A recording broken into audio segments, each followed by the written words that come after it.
Bagaimana menurut Ustadz tentang kebijakan baru, yaitu nikah minimal harus 19 tahun dan harus ada sertifikat siap nikah terlebih dulu dengan mengikuti pelatihan 3 bulan.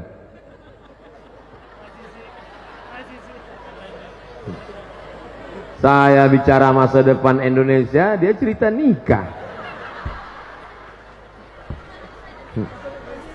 Kalau saya tahu nikah itu lebih banyak baiknya daripada mudaratnya, kalau saya tahu nikah cepat itu bagus, pagi khitan, siang nikah.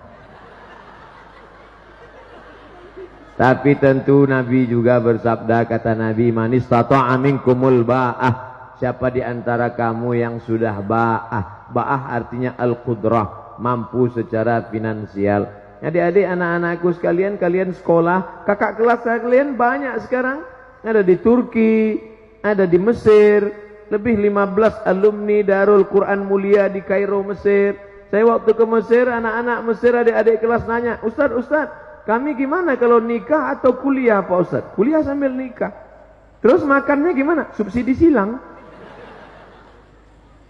Kamu dapat kiriman kan? Iya. Kamu dapat kiriman? Iya. Gabungkan APBD-nya. Cari yang siap dari nol. Di pom bensin dong Ustaz. Adinda, AA kan lagi belum kerja nih. Siap nggak makan sehari denganku? Jangankan makan sehari, Senin Kemis aja kita puasa, kata dia. Tapi jangan lama-lama gitu. Nah, oleh sebab itu perlu kesiapan mental. Masalah perlu sertifikat sebelum nikah, ini memang dari dulu saya ngomong ke Bapak Kepala Kantor Wilayah Kementerian Agama Provinsi Riau dulu, namanya Pak Dr. Asyari Nur. Pak Dokter, ini sekarang banyak laki-laki nggak mengerti masalah nikah, dikit-dikit marah, satu hari sampai jatuh tolak 5. Pagi kopi terdatang lambat datang, tolak 1. Sambal terlalu pedas, tolak 2. Gulai kurang garam, tolak 3. Nggak ngerti dia masalah nikah. Jadi Pak, kata saya waktu itu, gimana kalau kita buatkan 20 SKS, orang yang mau nikah ini dibuatkan kursus pranikah. Setelah dia ngerti masalah pernikahan, akidahnya mantap, bisa jadi imam, baru dia boleh nikah. Bagus, setuju. Jadi program ini tinggal diisi saja, dibuatkan. Tidak boleh menikah sebelum ikut kursus bisa baca Quran. Setuju? Supaya dia bisa jadi imam. Bayangkan kalau suaminya tamat Darul Quran Mulia, Masya Allah. Di tengah malam itu dia akan membangunkan istrinya. Wake up my darling, wake up my honey. Karena dia tiap malam tahajud di Darul Quran. Dia pun salat, Allahu Akbar, Bismillahirrahmanirrahim, Ar-Rahman Allamal Quran, Khalaqal Insan, Allamahul Bayan. Allahu Akbar. Kata makmumnya, loh kok cepat banget itu.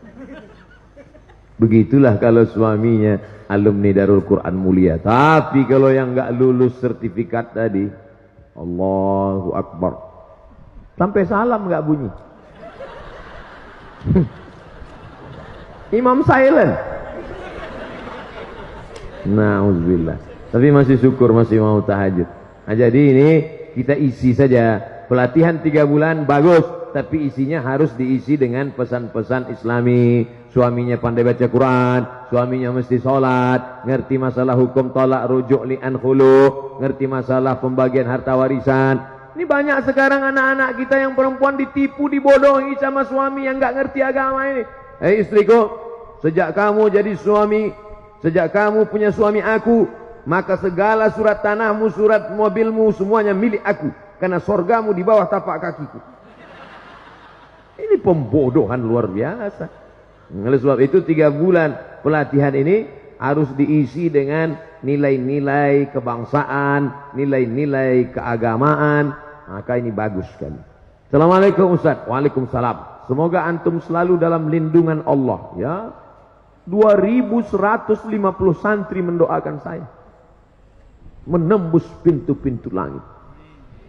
2150 santri mendoakan. Dari yang kecil-kecil tadi. Yang kecil-kecil malah manggil Ustaz. Ya. Anak-anak yang tak berdosa itu. Afwan Ustaz mau nanya, gimana hukumnya akhwat sholat pakai baju gamis, sedangkan familiarnya suka pakai mukena? Mukena itu cuma ada di Indonesia. Di Mesir nggak ada mukena. Antum capek nyari mukena di Maroko, nggak akan ketemu. Jadi pakaian dalam Islam itu tidak diatur oleh fashion, style, tapi yang diatur adalah sifatnya. Sifat pakaiannya longgar, menutup aurat, maka dia sudah boleh dipakai untuk sholat. Tidak dilihat kainnya. Walaupun kainnya terbuat dari jeans. Kain jeans. Tapi longgar. Kainnya jeans tapi longgar, lebar. Karena tidak diatur kainnya terbuat dari apa. Oh, nggak boleh pakai jeans Pak Ustaz. Sholat pakai jeans nggak batal. Mana dalilnya? Ini minal jinnati wan nas. Enggak benar. Nah, jadi jin yang nggak boleh itu kan jin sempit. Jin sempit yang sampai darahnya pun nggak mengalir. Dipakai jam 8, jam 9 pucat. Bertahan darah. Sampai menjerit itu paha. Tolong. Tolong. Itu yang nggak boleh. Coba lihat pakaian perempuan Jepang kimono. Kalau ada orang Jepang masuk Islam mu'alaf. Sholat dia pakai kimono. Tertutup semuanya. Longgar. Sah sholatnya. Begitu juga dengan waktu saya dulu ceramah tinggal di hotel. Waktu di Taiwan. Sebenarnya saya mau ngasih tahu saya ceramah di Taiwan. Jadi saya lihat di dinding hotel itu ada gambar perempuan Cina. Saudara kita Tionghoa. Tapi yang zaman-zaman dulu ternyata bajunya panjang. Nonton nggak sinetron siluman ular? Itu bajunya panjang. Lama saya perhatikan, tinggal pakai jilbab aja dia. Panjang, longgar, tutup aurat.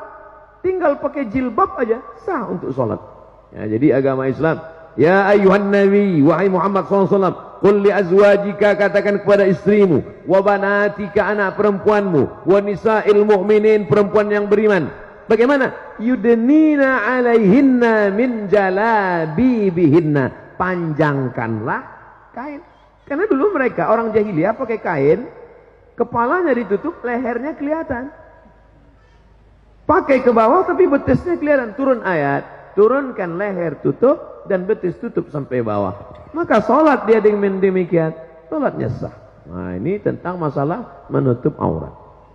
Apa ancaman bagi orang yang mengabaikan hafalan Quran sebagai peringatan bagi para hufaz untuk selalu menjaga hafalannya? Orang yang melupakan bacaan Quran nanti bangkit di padang mahsyar giginya hilang dalam keadaan ompong. Tapi hadisnya dhaif, tidak bisa dijadikan sebagai dalil dalam masalah akidah. Tapi hadis yang kuat tentang menyia-nyiakan hafalan Quran adalah termasuk bagian dari menyia-nyiakan agama Allah. Karena kata Nabi, taraktu fikum amrayni, aku tinggalkan pada kamu dua perkara. Intamassakum bihima, kalau kamu pegang yang dua ini lan tadillu abada. Kamu tidak akan sesat untuk selamanya. Kitab Allah Al-Quran wa sunnati. Maka siapa yang menghafal Al-Quran berarti dia sudah menegakkan agama Allah. Dan siapa yang melupakan berarti dia sudah merobohkan agama Allah. Oleh sebab itu, jangan gara-gara ini malah jadi takut menghafal Quran. Justru hafal terus dan terus mulazamah, terus istiqamah, ulangi hafalan, jaga pandangan mata. Syakautu ila waqi'in, aku melapor kepada Imam Waqi' su'a hifzi tentang hafalanku yang jelek. Fa arsadani ila tarkil ma'asi. Imam Waqi' memesankan padaku tinggalkan perbuatan maksiat. Li'annal ilma nurun, karena ilmu adalah cahaya. Wa nurullah la yuhda lil 'asi. Tak mungkin Allah memberikan hafalan Quran pada orang yang kepalanya banyak perbuatan maksiat. Oleh sebab itu, ghaddul basar, tundukkan pandangan, jaga kehormatan, kemuliaan. Mudah-mudahan Allah menguatkan hati hafalan anak-anakku sekalian. Amin. Ya Allah, amin. Apa pendapat, bagaimana tanggapan Ustadz tentang kaum Freemason? Freemason Yahudi. Tidak membawa agama, tapi yang dibawanya adalah pemikiran, pluralisme, semua agama benar, semuanya selamat. Jangan tanya akidahnya, yang penting orangnya baik, yang penting orangnya sopan. Jangan tanya agama, jangan tanya akidah. Dalam Islam justru la in asyrakta, kalau kau syirik, la yahbatanna amaluka, semua amalmu tidak bermakna. Wa qadimna ila ma amilu min amalin, semua amal kamu nanti akan didatangkan, ini sedekahmu, ini wakafmu, ini infakmu. Tapi kemudian dijadikan amal itu haba'am mansura, seperti debu yang dihembus angin. Dalam Islam pokok pangkal pertama yang penting adalah akidah. Dalam Islam baik pun orang kalau akidahnya tidak benar. Wa may yabtaghi ghairal islami dina, siapa yang mencari agama selain daripada Islam, falan yuqbala minhu, dia tidak akan diterima, wa huwa fil akhirati minal khasirin. Laki-laki kalau mau mencari perempuan yang dilihat agamanya, tungkahul mar'atu li arba', perempuan dinikahi karena 4, 5 liha, karena hartanya, wali hasabiha, karena keturunannya, wali jamaliha, beautiful. Tapi yang dipandang, coba lihat yang keempat, fazfar bidzatid din, lihatlah agamanya, taribat yadaka, kau akan selamat. Perempuan kalau memandang laki-laki, walinya, bapaknya, kakeknya, abangnya, adiknya, pandang laki-laki apa? 2, idza ja'akum man tardawna dinahu, kalau kau lihat ada laki-laki baik agamanya, wa khuluquhu, baik akhlaknya, fazawwijuhu, nikahkan anakmu, adikmu dengan dia. Yang pertama dilihat dari laki-laki agama, yang dilihat dari perempuan agama. Jadi sekarang kalau ada Freemason mengatakan agama nggak penting, yang penting dia orangnya baik, yang penting gajinya besar, yang penting mobilnya mewah. Oh, nggak bisa begitu. Iya kalau mobilnya cash, kalau kredit